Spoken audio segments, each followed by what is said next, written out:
number one. I'm done being afraid. Now, that was my rule number one, the rule of my world.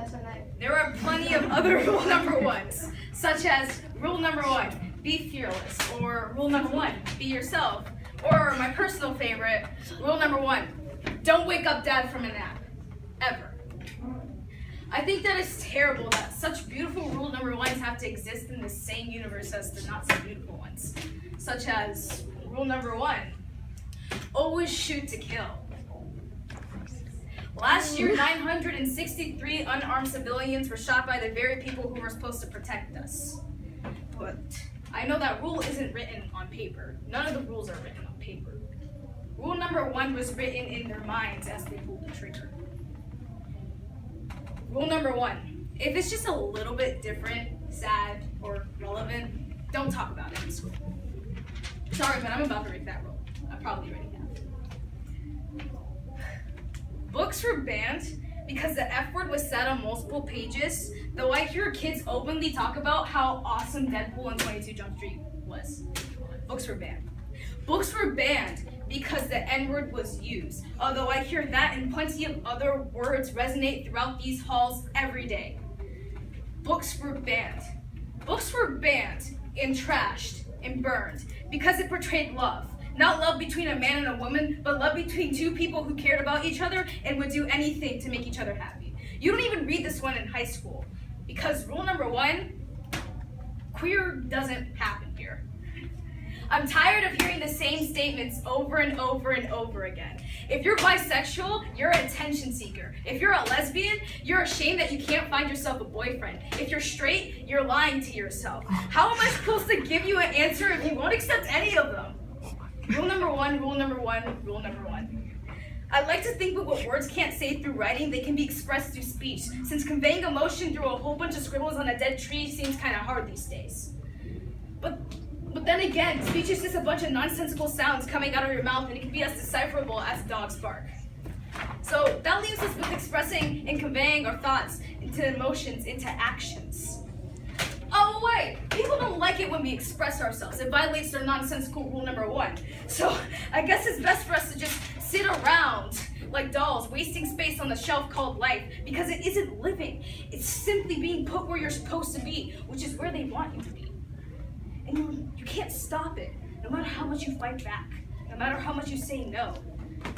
Because rule number one, you can't be a victim, because if you are, somebody else has to go to jail.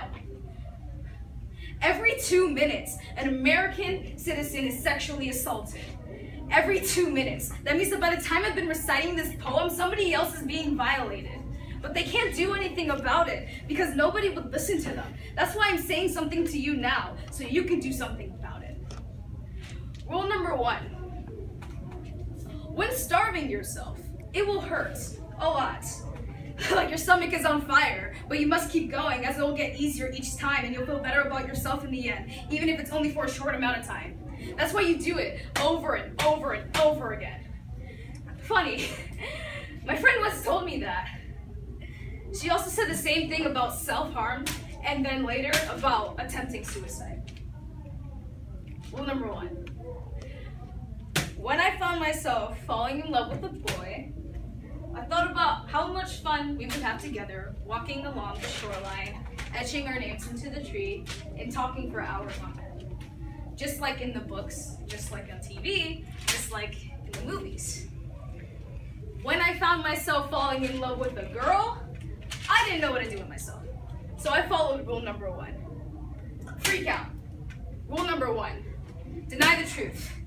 Rule number one. Take your hand and smash it with the hammer because you're trying too hard to be different and you need to wake up. And I know, these things don't happen here. But they happen over there, and they happen over there, and they happen in here. I'm done hearing people saying that they can figure me out, fix me, and understand me, because the last time I checked, humans weren't transparent. How do you think you can figure me out if I can't even do that myself? I used to be afraid. I used to be so afraid. Afraid that I thought differently.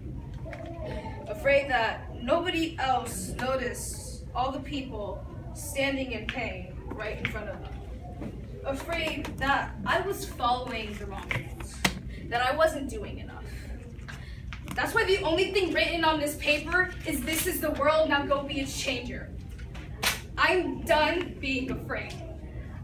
I'm done contemplating everything that I say, terrified that what comes out of my mouth doesn't register with this dumb system that for some odd reason we still have in place.